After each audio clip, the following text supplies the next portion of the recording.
Hello friends, Shaiju കുറുപ്പിനെ നായകനാക്കി ഷംസു സൈബ സംവിധാനം ചെയ്തൊരുക്കിയ ഒരു ഫീൽ ഗുഡ് റൊമാൻറ്റിക് സിനിമയായിരുന്നു അഭിലാഷം. എമ്പുരാൻ പോലെയുള്ള വലിയ സിനിമകൾ ഹൗസ്ഫുൾ ഷോകളോടെ തിയേറ്ററിൽ ഓടിക്കൊണ്ടിരിക്കുമ്പോഴാണ് യാതൊരു പ്രമോഷനും ഹൈപ്പുമില്ലാതെ ഈ കൊച്ചു ചിത്രം ഇന്ന് തിയേറ്ററുകളിലേക്ക് എത്തിയത്. സിനിമ എങ്ങനെയുണ്ടെന്ന് ചോദിച്ചാൽ എനിക്ക് ഇഷ്ടപ്പെട്ടു. 2 മണിക്കൂർ മാത്രം ഡ്യൂറേഷൻ വരുന്ന സിനിമയിൽ ആകെ കുറച്ച് കഥാപാത്രങ്ങൾ മാത്രമേ ഉള്ളൂ.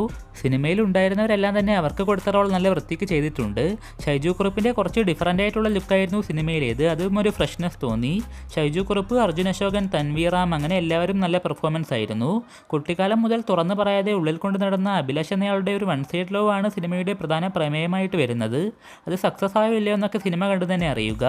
ചെറിയൊരു കൺസെപ്റ്റിൽ വന്ന സിനിമയാണെങ്കിൽ കൂടിയും ഇമോഷണലി കണക്റ്റ് ആക്കുന്നതിൽ വിജയിച്ചിട്ടുണ്ട്. വൺ സൈഡ് ലവ് ഉള്ളവർക്കൊക്കെ ഒരുപാട് റിലേറ്റ് ചെയ്യാൻ പറ്റുന്ന രീതിയിലാണ് സിനിമ എടുത്തു വെച്ചിട്ടുള്ളത്. മ്യൂസിക് ഡിപ്പാർട്ട്മെൻറ്റും കിടിലനായിരുന്നു. സിനിമയ്ക്ക് ചേർന്ന് നിൽക്കുന്ന തരത്തിലുള്ള പാട്ടുകളും BGMഉം തന്നെ നല്ലൊരു വൈബായിരുന്നു സമ്മാനിച്ചത്.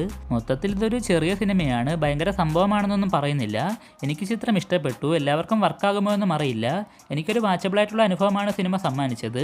പുഴുവിലെ മമ്മൂക്കയുടെ മകനായെത്തിയ വാസുദേവും അതുപോലെ ഇൻസ്റ്റാ റീലിലൊക്കെയുള്ള നിമ്നയും കുറച്ച് സീനിലെ ഉള്ളെങ്കിൽ പോലും നന്നായി തന്നെ ചെയ്തിട്ടുണ്ട്. മ്യൂസിക് ചെയ്തിരിക്കുന്നത് ഗൂഗിളിൽ നോക്കിയപ്പോൾ ശ്രീഹരി K നായർ എന്നാണ് കണ്ടത്. പാട്ടും BGMഉം ഒക്കെ കൊള്ളാം.